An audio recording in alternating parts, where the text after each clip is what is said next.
This thing is so behind. Like, did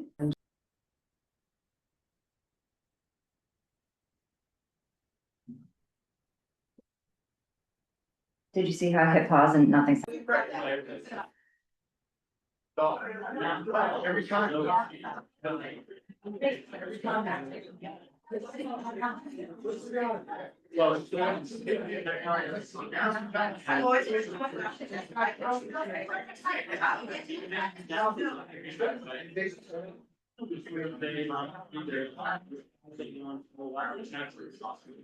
Hey, Jim Oswald. I know. Yeah, how are you? Yeah, thinking I might be dead. Yeah, no, Sally's serious. Oh, she was. No, You see up there, I just shouted. But I think so. Recording all the That's not good. Okay. Welcome. Hello, everyone online. See a lot of people online. Thank you all again. Cool kids in the back, I see one more time. We have, we are delighted and have great appreciation for Meredith McDonough, who is here from, she is from Brooklyn. She is a independent director and has worked all over the country and has many, many great stories. I'm sure you've heard a lot of them. Before that, she was at Action Theaters in Louisville. And she wants to talk to us, and we're so happy about that. So Meredith, it's all over.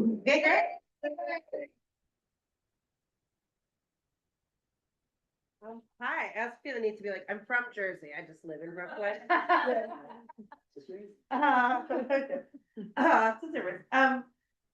Thank you for having me. This has been a crazy long day, but I'm like really here for it. I'm gonna talk about this later. It's been great. Truly, I'm just gonna like center myself in this space. It's like, it's been great to be here. I feel like this is a room full of humans that truly are like ready and excited about what's next for this company. And I do have to say, like, thank you for really engaging in this process and really engaging in today. I'll start by talking about who I am and how I show up as an artist and a leader. As an artist, I think the best parts of my mother and my father live on inside of me. My mom was a consummate host. She loved bringing together disparate groups of people that she knew would delight in each other, but also that she knew would challenge each other, forming new conversations and starting new lines of thought. My father was a coach. So he was always encouraging and strategizing from the sidelines. Encouraging. You're welcome.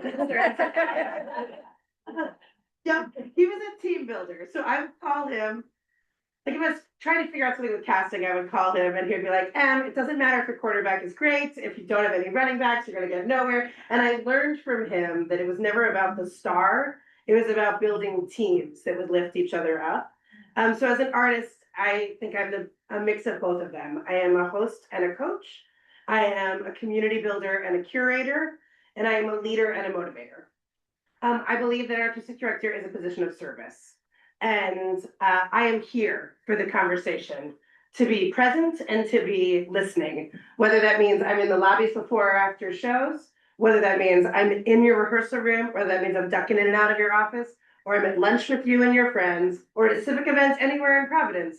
I really believe that it is my job as an artistic leader to listen so that we are building the future of Trinity together. My vision for Trinity Rep is that it is a vibrant, thriving, ambitious, sustainable arts center with seasons that center our resident company members and our training company, that is beloved by Providence, with a fully funded new works pipeline through a partnership with Brown, which gives our audience access to our work as it is being made, and our students access to professional opportunity and process, ensuring curiosity and excitement in everything that we do. The foundation for that vision is, of course, our work on the stage. So I curate seasons to challenge and delight, to foster a sense of curiosity, that are as diverse as America is, so that everyone has the opportunity to see themselves on stage, and to grow our capacity for empathy. I think in this siloed, AI-driven world that we are currently living in, the opportunity to come together in space with strangers to witness live human experience is more crucial than ever. I curate seasons where classics are in conversation with musicals, which are in conversation with world premieres, which are in conversation with new classics, as we build the canon together moving forward. I think all plays should answer why this play, why now, to ensure that our work feels vital. Whether it is a classic that is seen through a totally different contemporary lens, or it is a play that is written 30 minutes ago. Ultimately, we are having conversations with our audience rather than treating them as consumers. And so the way that I think about this is like, you could say you want to do Pride and Prejudice because you think it's incredibly important that we center women's voices right now, versus saying you want to do it because you heard it did well at other theaters. So the way that I build this is through passion projects. I curate seasons sort of centered around passion projects.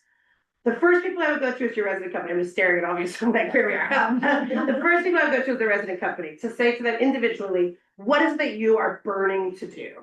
Is there a role you're trying to play? Is there people you want to work with? Are there a director you want to work with? So that we start to build seasons around these projects. The next people I go to are directors that I love. Same thing. I feel like as directors, what happens to us is we get siloed pretty quickly of saying like, oh, that's a person who does new musicals, that's a person who does comedy. But we all have the thing that we are burning to do. When we were in Louisville, I called Robert O'Hara, who's a director that I love and respect. And I just said, what are you dying to do? And he was like, honestly, I'm not going out of town anymore to do August Wilson. I am dying to do Tennessee Williams. And so when we put that work on our stage, now you have years of thought and musing on that, and the audiences feel that. And then the third group that I go to is staff and board and alumni to say, like, what are your ideas? We are all curators, and much like I feel in my rehearsal rooms, like, you never know where the best idea is going to come from. And so I want to make sure as you walk into space that we are holding those ideas so that we are building the future of seasons together. So of course, like, there's no way to do all of that in one season, right? It's like, even you guys would be like, nope, that's the whole season. So I really do believe, and I'm sort of thankful for this exercise, in multi-season programming as a way to think about projects and where we're looking at the things that are coming up for us. Well, please. Multi-season programming helps with budgeting because it allows us to bring in key artists to the budgeting conversations, so that we're actually saying, why do you want to do with that show? Rather than what we thought you would want to do with that show. It allows for production, for changeover, for timing, for where things fall in the season, especially with that new theater being flexible, of like being able for production to be able to think strategically about how things are going to line up for them. It fundamentally helps with time. Great work takes time. And so being able to develop your work over years rather than over like 4 weeks of rehearsal is great. And for me, it helps with audience development. And so here I'm going to introduce something that I call open process, which is a pipeline of development through readings and workshops of not only new plays, but also these passion projects, giving audience access to process. So that we're saying, okay, great, as you've heard this, like if Becky says, I'm dying to do Hedda Gabler, that we say, I say, great, if we're gonna put that 2 years from now, then what we're gonna say is, for the next 2 years, we're gonna look at readings and workshops, we're gonna invite our audience into that, deepening their relationship, but also beginning to build momentum and word of mouth around the work. Because we're saying, like, come and see. We're so used to, well, I don't know that you are, in many theaters that I run, we're used to doing this with world premieres, of trying to make sure we give them enough workshop time and space, but I don't think we give this space to the actual work we put on our stages, and I think there's a great opportunity for it. I think with a greater investment, they have a deeper appreciation of the work we do. It builds momentum and excitement and word of mouth about what's next, and it builds loyalty. When I was at TheaterWorks in Palo Alto, we did the premiere of Memphis, the musical, and there was an audience there that had seen it from its very first reading through like formal workshops, through a workshop production, through the world premiere. And there were 75 of them who got on a plane to be their opening night on Broadway because they felt like they owned that show. And they were so loyal to TheaterWorks' new works because they had been invited to be there, like watching the bread be made at each step. For both classics and new plays, it helps the product, like at the baseline of that. And I think that the partnership with Brown has real potential in this. Like as we're opening up and talking about what this could be, that this pipeline for new plays that's featuring both our company members and the resident training company, as well as giving their MFA writers, actual professional actors who can help them work on their plays together. So that way they are growing as writers and growing alongside professional writers. And in the same way that their students, their actors are growing alongside. It's a symbiotic relationship, like a real pipeline to get new work to the main stage so that the work is more dynamic and it has a built-in audience over multi-season. I'm thinking a lot about the glass walls. Talk a lot about the glass walls of your new building today. And I think that is what open process is. It's an invitation. It is a transparent offering of how our work is made. It is a welcoming to our audience on the most nascent of levels. So, speaking of multi-season programming, I have some seasons for you. I have a system that is deeply analog. But what it does, it allows me, I'm a visual thinker. So what it does is it allows me to see how things are in conversation with each other. And it also is as flexible as a piece of tape. So when I show you something that you go, oh, okay, the budget shifted, we had to move that, great, you move that and put that in. It's a series of cards, don't worry, you're gonna see it. Then I'll just give you the hint. Yellow is classics, pink is new work, green is musicals, blue is some off subscription ideas. There's a lot of internal codes that are like passion projects, multi-generational programming, world premieres. You're not, unless you're these people, probably going to be able to read it all. That's okay. It is here for you. So you can come and take pictures, you can do whatever you want at the end, right? But all right, here. I'm gonna show most of it. Oh no, the most important thing is they're interactive, right? Is to just think of it as like we are building these seasons together. This is one set of ideas. And to be clear, I imagined for this that both theaters were back open and running. Just because you got to imagine some framework. Both theaters are back up and running, and I don't understand yet how you think about slots or have thought about slots. So they are not, other than saying this might open the season in any particular order. But I can say like upstairs theater, downstairs theater. Okay, good. There we go. Yeah, that's all. Yeah. Okay. I think of this as moving forward, reflecting back. The first season is about getting to know me. It's an urgent call to return to vital art making and craft, featuring the best of what our artists do. It is trust building as we center excellence. So, okay. We're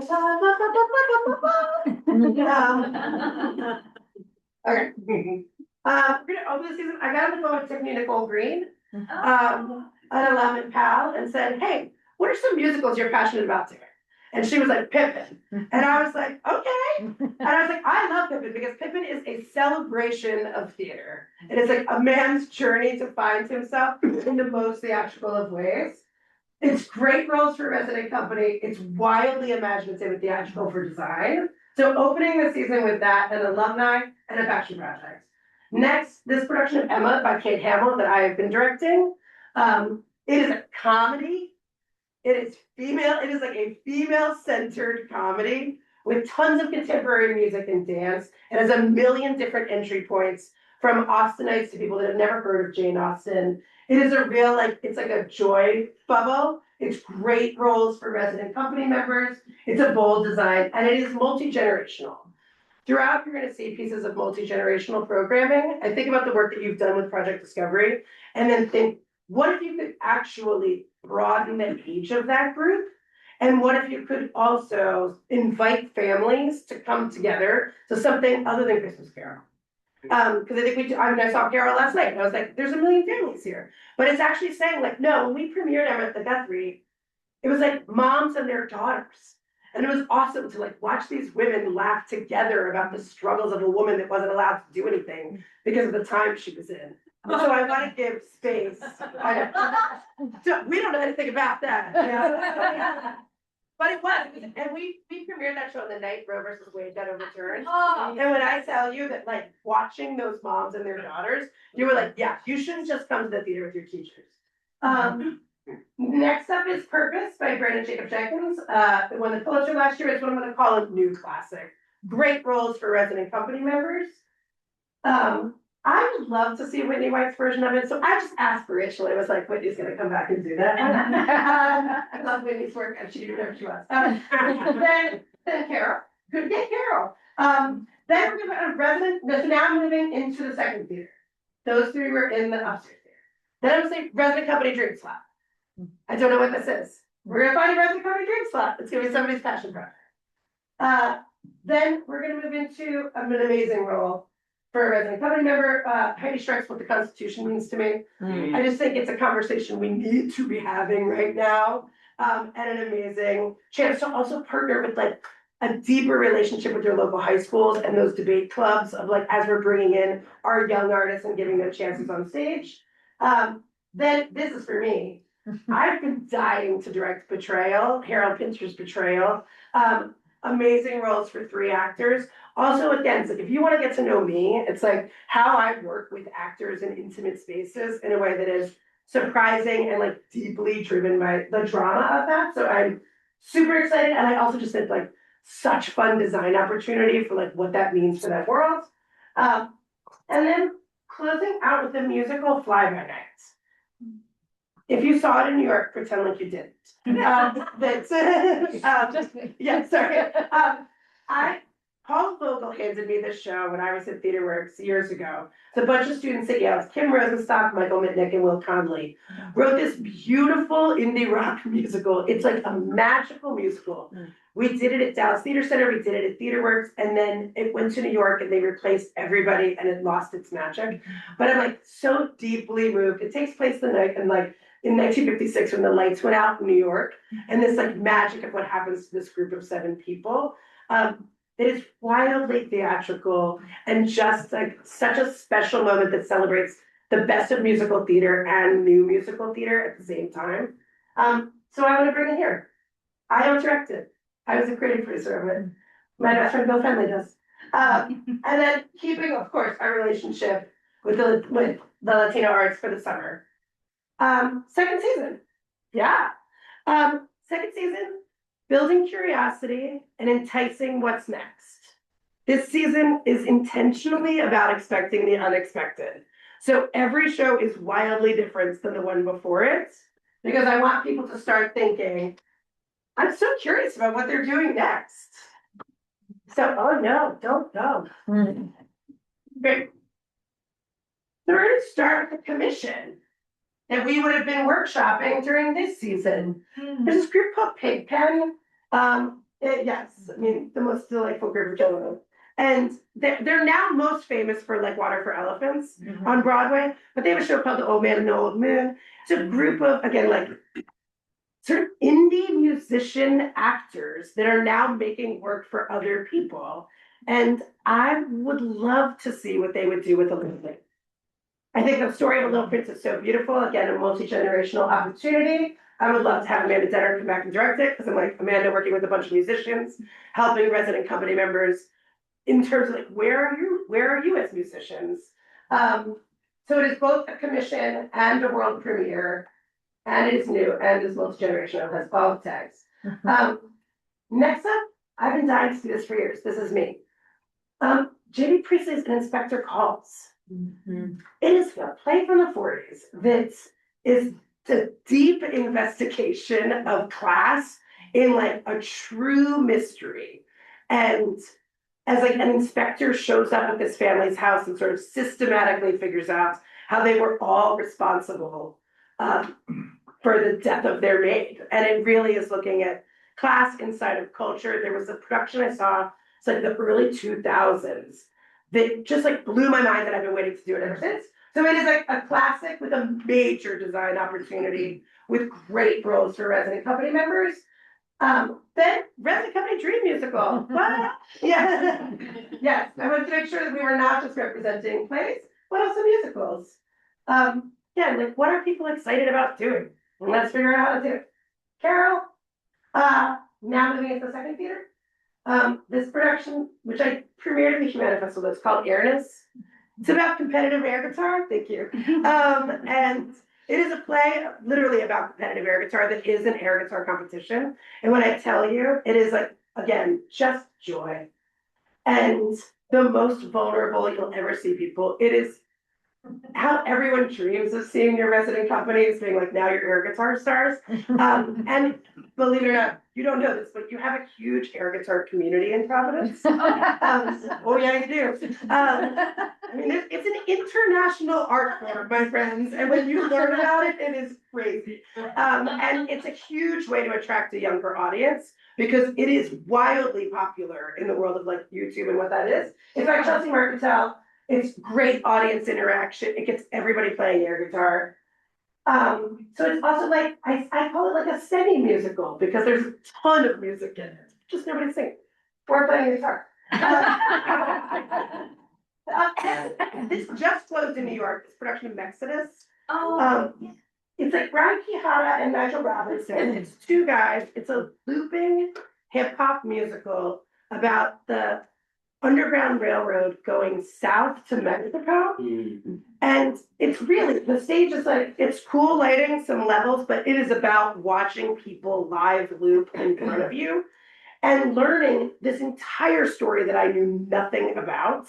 And they are both dear friends of mine. And I was like, I would love, they were looking for like future homes. And I was like, I would love to bring that here to like bring in our audiences.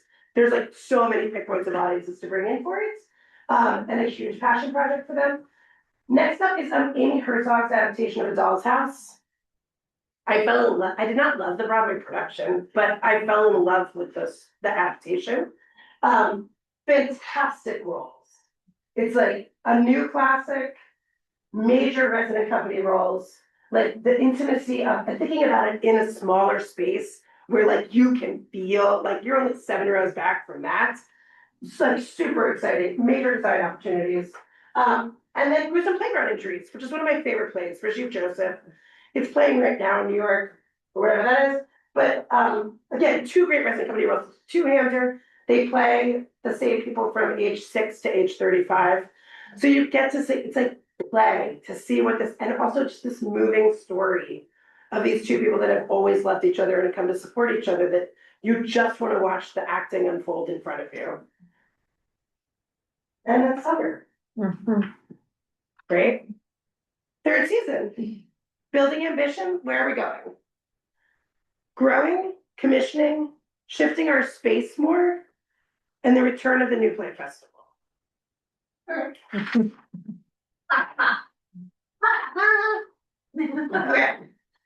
Now, open this season, my friend Sam Pinkleton, who you would know of Oh Mary fame.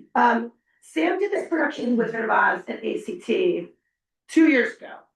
It's a cast of 9. There are no children in it.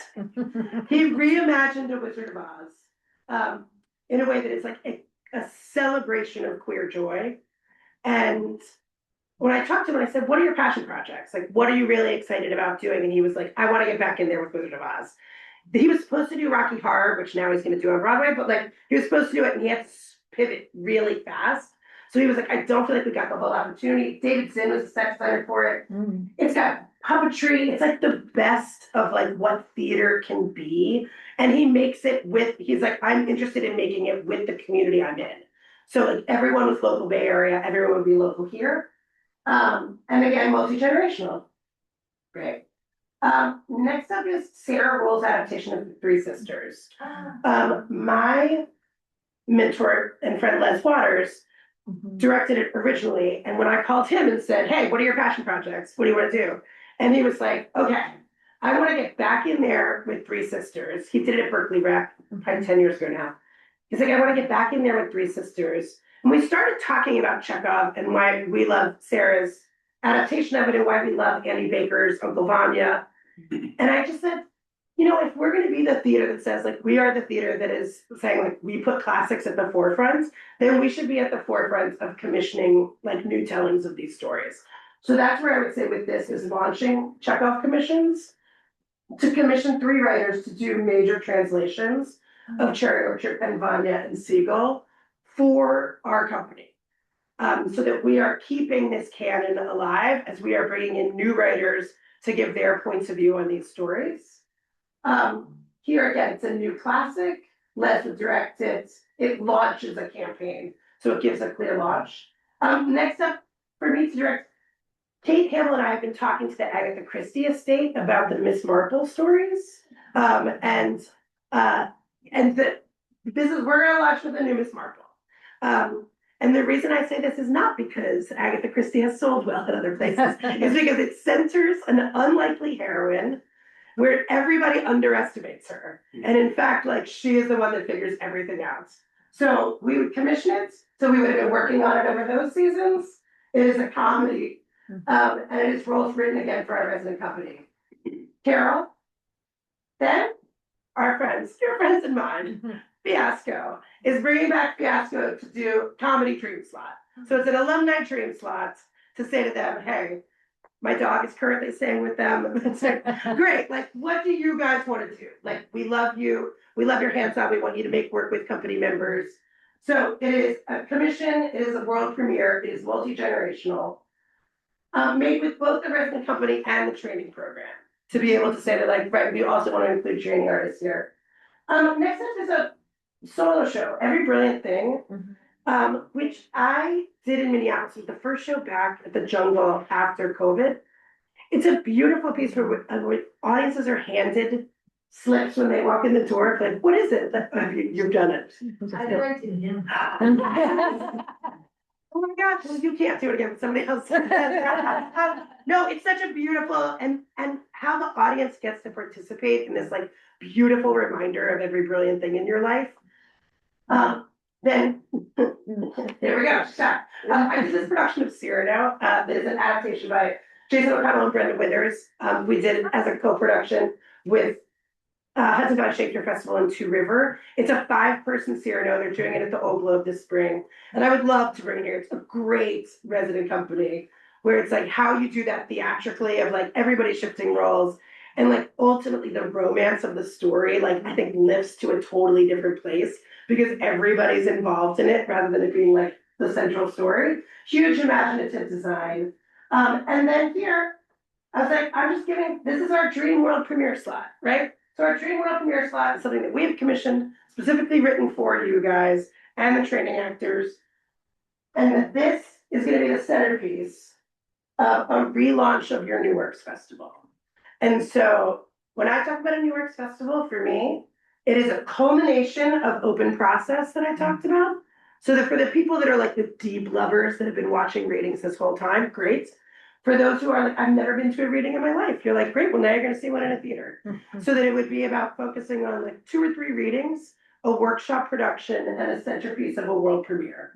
So that you are giving audience access to every stage of what development is. And for me, it's like, that's where we start.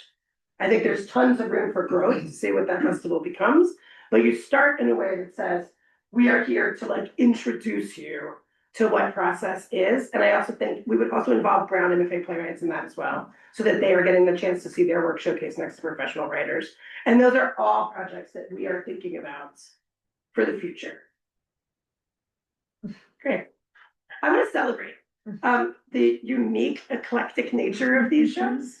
I believe in curating each show individually, from our first point of contact to how we tease it out to what the lobby displays are. It's all about enriching the experience of the audience engagement. The way we talk about Doll's House is not the way we should talk about Airness. And I think by celebrating the differences between those two things, you actually start to build individual audience for them.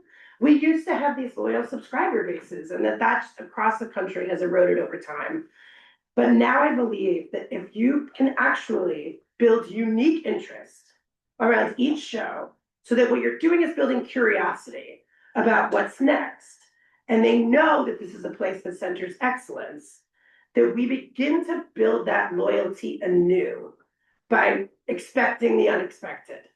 That you just start to go like, I love that. What's the thing that's next? Like, I don't know what that is.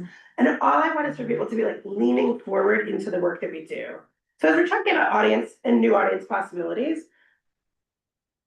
transitioning to question 2, I think your current offerings in terms of train, in terms of your summer programming, in terms of all the opportunities you're giving people to actually make art is awesome. I'm deeply curious about how to go, okay, if you've come to a class, is there a way that we incentivize not only you to come and see a show, but your family to come and see a show?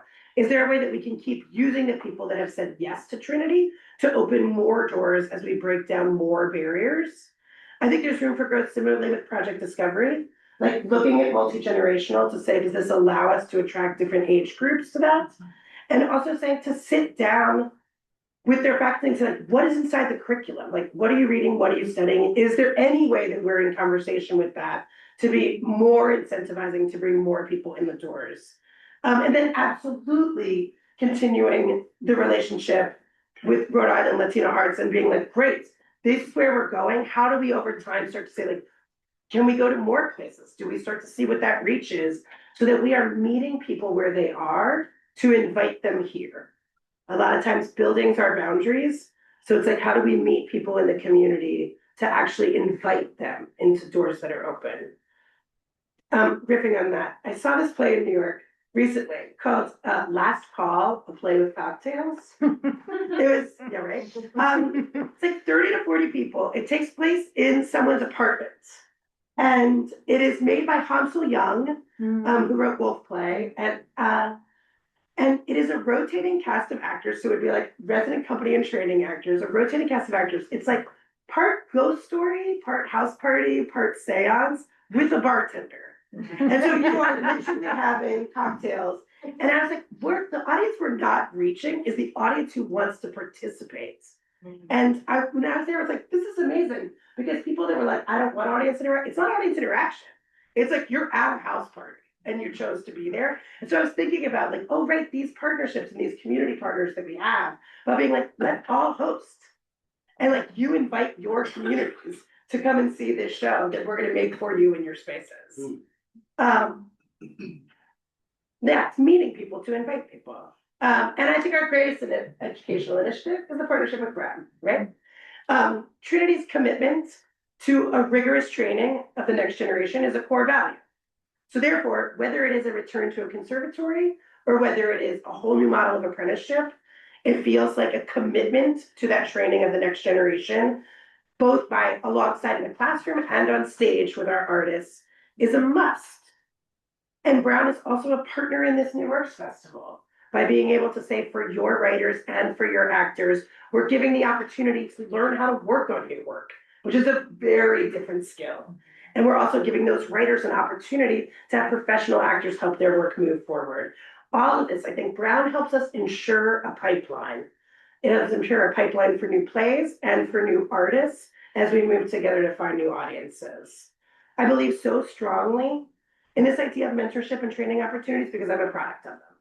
I was an apprentice at Actors Theater of Louisville in the late 90s. I was there for Ruby Sunrise. I know, thank you all. I was like, that's why I recognize everybody. And then I came back for the next 2 years to run that apprentice program. So it was about, we still had a small resident company at the time, and it was about learning craft besides amazing craft makers. And then in graduate school, I chose to go to UCSD because of its professional attachment to La Jolla Playhouse. That is always about like learning and then doing, learning and then doing. Okay, I'm wrapping it up. I'm a theater lifer. I started out in musical theater as a kid when I was 16. I lost my voice and I couldn't speak for a year. So I spent the past like 30 plus years trying to figure out what that voice is in the theater because I always knew that theater was my home. So I have rediscovered it and changed it anew many times. That journey has taken me through stage management and summer stock and student theater. It has taken me through new play and new musical development, bringing together teams that have helped change the form. It has brought me to producing regionally, working with some of our country's best artists to work collaboratively to bring their vision to life. all while freelancing nationally, which I've been doing for the last 35 years, which is getting to experience firsthand what's happening in our field and where it is thriving and where it is really falling short. And I would say the last 6 years that I have been freelancing full time, I can really tell you where we're falling short, which is that it has become transactional. That I show up at the door of a theater and the first thing that they welcome me with is what the ticket goals for the show are, and to know that the staff is overworked and to know that the set won't be done by the time for tech. And then I say, I'm Meredith. And so I don't feel safe to do my best work. I feel like I'm self-producing inside of these theaters, which is what brings me here. Because I want to be your artistic director to create a home for artists to thrive. Period. With our resident company and our training company as our centerpiece, we get to throw open those brand new doors to local and national artists and welcome them with grace and joy. This is a space where they are safe to make their best work and where I will be here helping them along the way because we center excellence in all we do. I would love to open up the floor to your questions.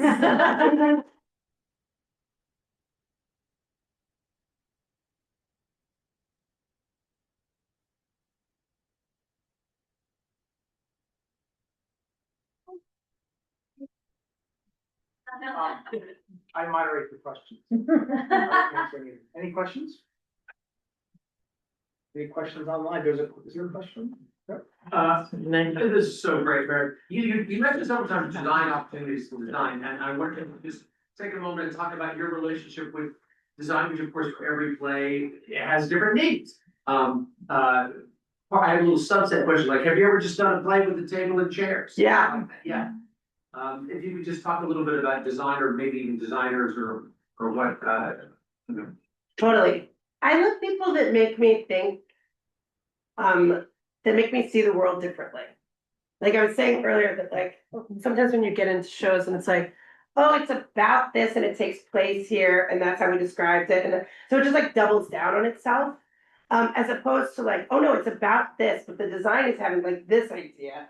And like you're looking at things, it's like Joseph Cornell or like Robert Rauschenberg, that like your experience of watching something is like multifaceted, which makes you think about it and challenge yourself in different ways.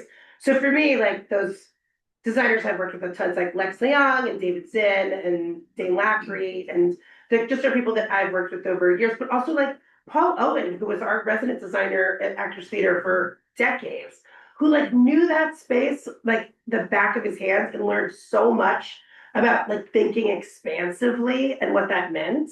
So for me, that's a lot of it is like the things that I find. It was interesting talking to the search committee right before this meeting and asking like, you know, I just asked people like, what are some of your favorite plays? And listening to when people describe things, I was like, yeah, you're describing something that was like, whoa. And sometimes it is the absence of things is in fact the design, right? And when I say like, what an awesome design opportunity, I don't mean it's going to be like flash and trash and turntables and lots of stuff, projections. It's never that. Like it's really about the opportunity to go like, wow, what could that be? And some shows you go, no, please just do every brilliant thing. Do you know what I mean? Like, please walk into a room with maybe a nice rug or something and like do that beautiful play. But sometimes you're like, how is it in conversation visually? Any questions online? From the virtual Oh, people? there's so many. Yeah, Yeah. just wanna make sure we forget them and they feel welcome. Rachel. Hey, thank you so much, Meredith. I have a question about how you envision starting this training apprenticeship program. And you know, we talked about earlier today how many of us ran, Yes. teach in that program that's over in June. Yeah. So we're talking about starting from scratch. Yeah. Really. So how do you think, what's the onboarding of that program? What are your thoughts about Yeah, and I don't mean, I'm not ducking the question either by saying Yeah. like, I don't really know. Meaning, I've learned a lot about that relationship and how that relationship broke down. Because I could say from someone on the outside, what I saw was like one of the best programs in the country just did this.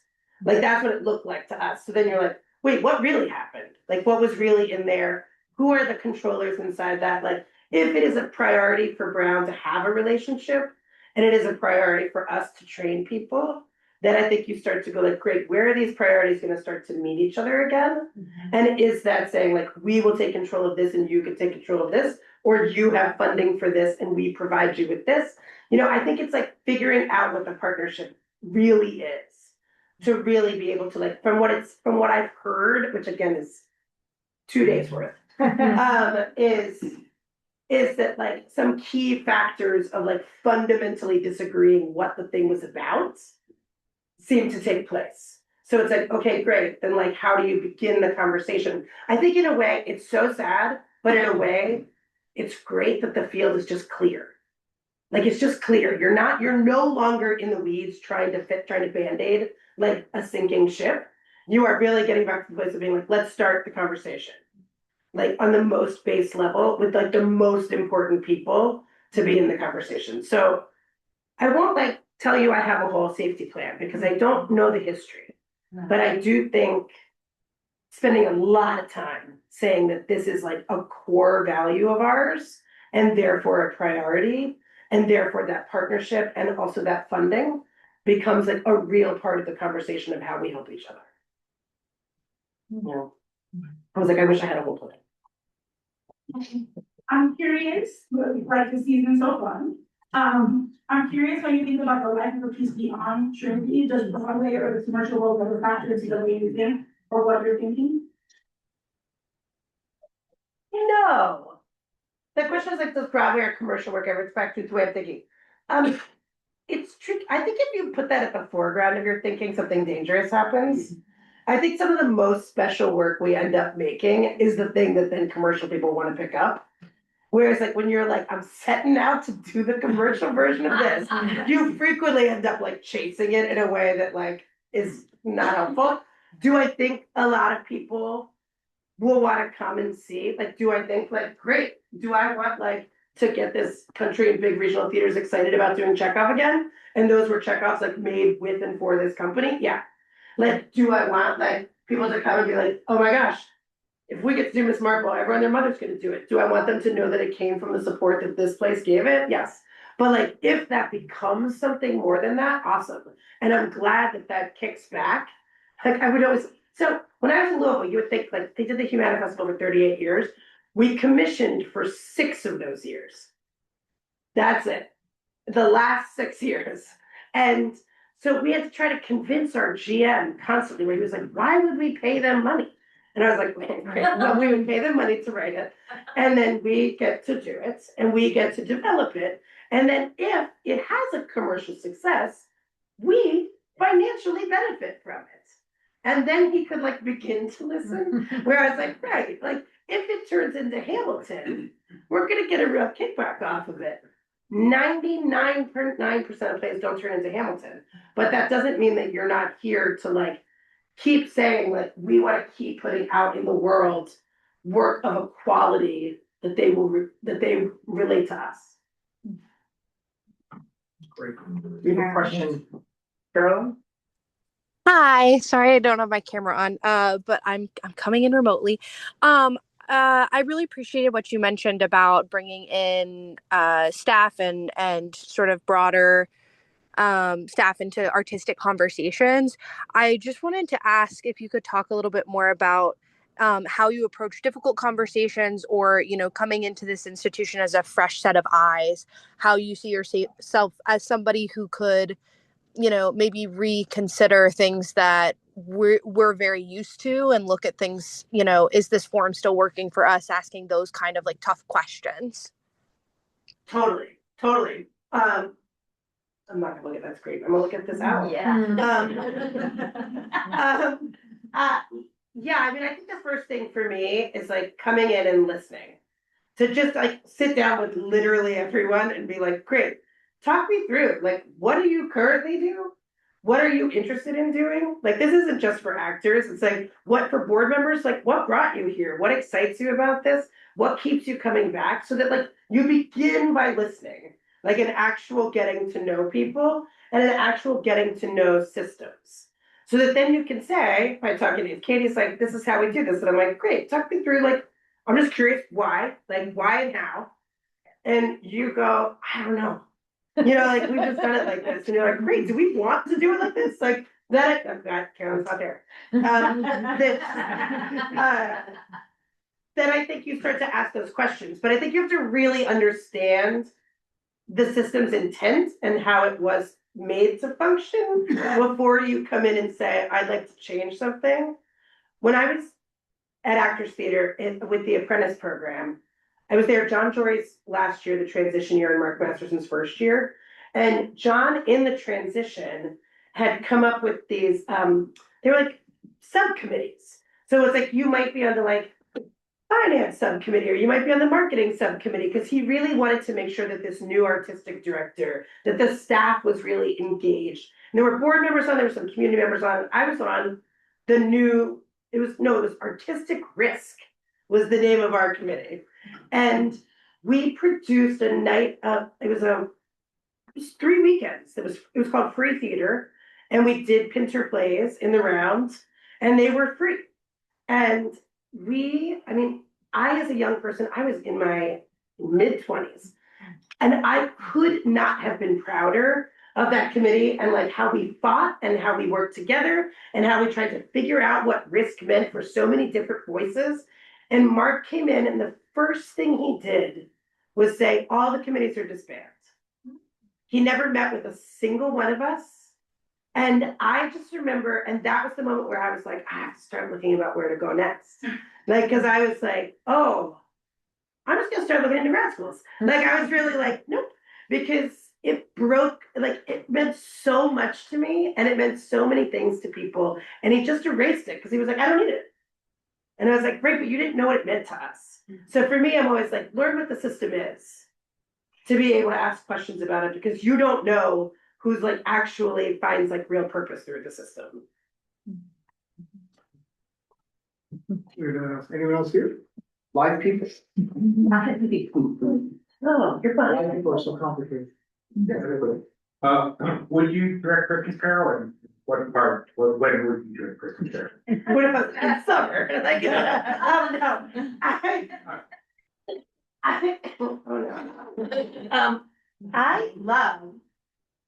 I did not know that you guys do a different carol every year. Yeah. Which is bonkers and fantastic. Like, we would just spend like $2 million on doing the same thing every year. So yeah, in these first 3 seasons, she says, looking at this, probably not. Maybe, you know what? Maybe. Honestly, you're like, no, you're just a carol. Because, and now, like, I didn't know this until last night, that it was different every year. So I was really like, I don't need to get in there with Carol. And now I'm like, my God, if you could actually be like, reimagine what that is, I'd be like, yeah, that's like a glorious story. That's like the most front facing to your community. So yeah, for sure. We're not there. It's not the first year, that's too rough. First year, I was like, one thing I know, one thing that's new, but like, no, I feel like absolutely, yeah, because your voice should be seen. Like, why theaters think that, like, theaters that have like this, like, ugh, and then Carol, and you're like, are you kidding me? Like, Carol pays for your season. Like, make Carol a passion project every year. So, you talked a bit in the search committee meeting, and I'm wondering if you can elaborate in this larger group. We talked a bit about EDIA and how important that is as a cornerstone for Trinity. I'm wondering if you can talk about how that would manifest itself in your work making, your decision making, and if that also speaks to how to broaden the audience. Sure. I was saying, for me as an artist, like, I just have my values are to say that like 50% of the people that I work with on projects, both on stage and behind the scenes, are people of color. 50% of those people are also on stage or can always control, are also women, certainly in teams. Because I want the groups of people that I work with to have the most diverse set of opinions as we like work together and challenge each other and talk through things. It is not colorblind casting, it is very much color conscious casting, to think about like, how do we want to tell stories in a way that says like, okay, so like, what does Three Sisters look like in that way? So that we're being very conscious about the way that we are opening up stories anew, so that I think you can say like, right, now I'm seeing a story on stage in a way that might feel quite different than Purpose, that is a story that centers the experience. But that the experience you have throughout allows you, because of our intentionality, to go like, oh wow, I am seeing myself on stage and feel participatory here. Because I think too much it becomes like, oh, it is like the one show or the, that like, rather than saying like, that is the center of a thing, but also like, what does it mean if what the Constitution means to me isn't a white lady? You know what I mean? Like that story now becomes, it just has a different richness and it's having a different conversation. And I think those are the choices as we look at these things that you're like, right, that's how these things begin to shift. Yes. Just wondering, as we're looking at these sort of, and I love that they're very flexible and you can move them easily here and there. When there's sort of, when we've got two theaters running and we're often running things very concurrently, how do you consider them in conversation with each other of like, you've come and seen this thing in the Shades, you might also enjoy this thing in the Dowling, like, or like really pushing that, Yes. how they talk to each other. Yes, I say yes to that. And you're like, how do you? And I'm like, yes. Yeah, I don't entirely understand. Maybe we don't all understand exactly how the new thing's gonna go, but I do think either you're like, you know what, I'm just gonna say like, this is as different as can be. Or like, oh, I wanna make sure that like, if we're doing Emma and what the Constitution means to me, like, these are both female-centered stories that have deep resonance right now. So like, no matter what inside the season, you're gonna be saying, if you loved this, I want you to also think about this. While also saying, I can just celebrate this for people who like are here for some teen debaters. You know what I mean? But, so that's where I said like, I don't know the order. I think these are decent kickoffs. But like, because everybody wants a kickoff, but like, the order as it goes does sort of go like, how do those things work? And also, God, it's like somewhere in the middle of this, if you're like, now let's change the seating configuration. Then you're like, great, now what's a thing that might survive, so that we're not, I was saying today earlier, like, I wouldn't do it all at once. I would be like, first season, like, welcome back to the theater. And then here, I would be like, a whole new seating configuration. So that then you're like, whoa, what? It can also do that, you know what I mean? So that you keep surprising us without being like, here are all the tricks at once. But also it lets the staff go, like, we understand how to get this under our belts. Like, this new thing is golden. Or golden-esque. Aspirationally golden. And then now we're gonna start going like, what else can we do? And by the time we get here, we're like, what else can we do? Because now we actually know. And we can actually start to plan in a way that goes, how do we not kill people, but also how do we let our work be in conversation with itself? Yes. I am really drawn to your conversation about showing classic stories in new ways.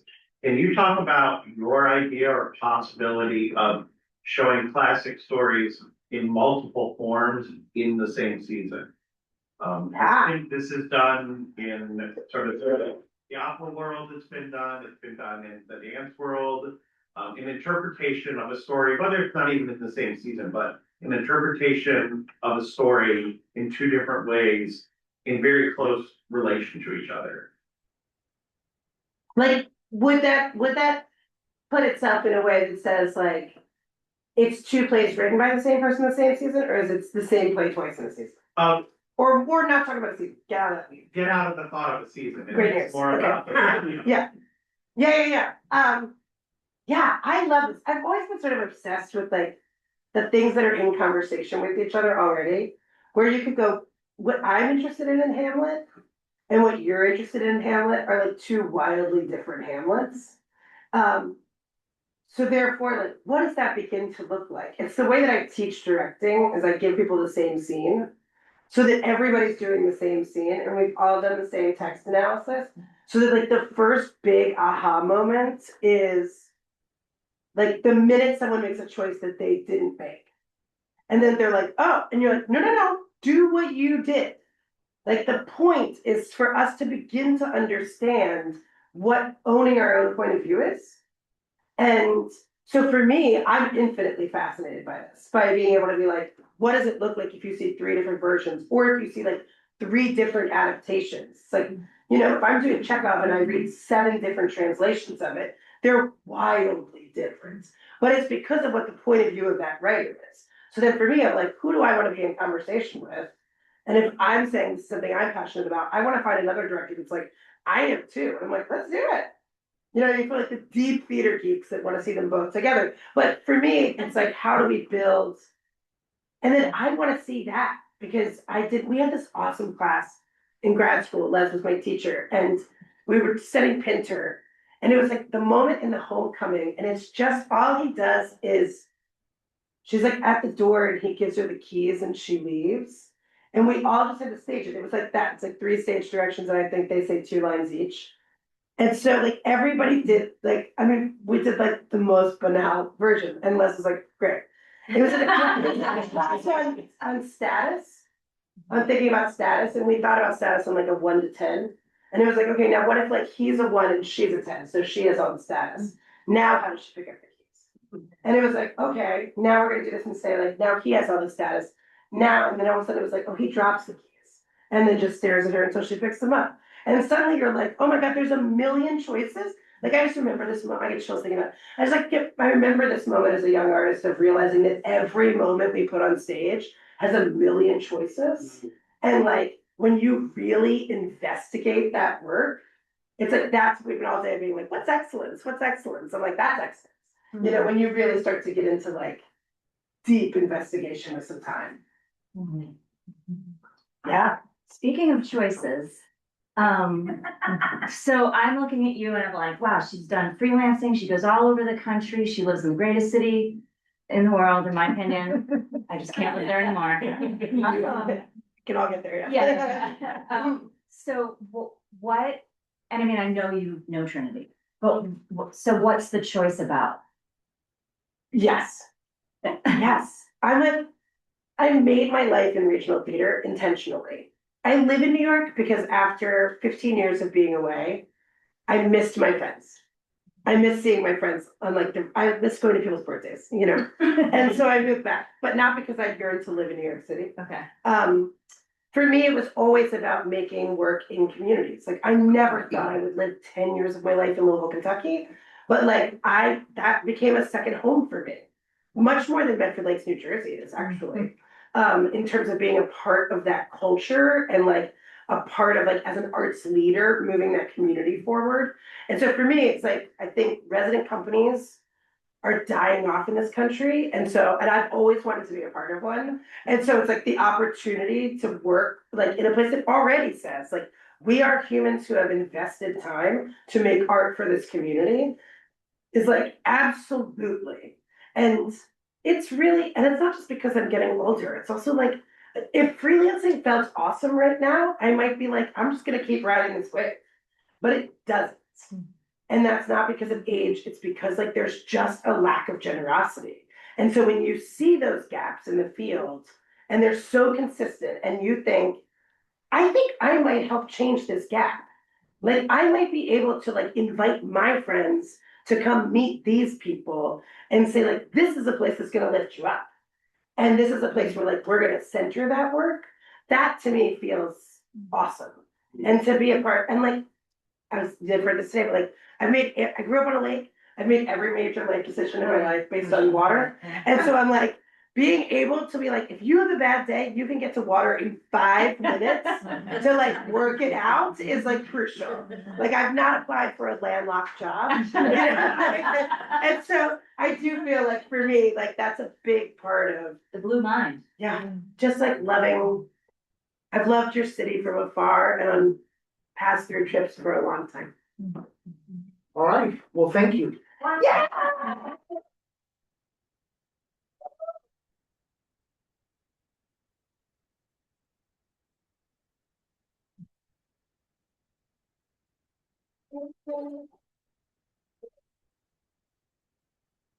Please take pictures of this. I feel like, I was like, don't forget. My thing was like, it's deeply analog, but sometimes then like down the road, you're like, what did she say about that thing? And I'm like, look, take pictures of the analog. Thank you. There's wine and cheese next door. Wine and cheese. You gotta find a freezing. Well, that's-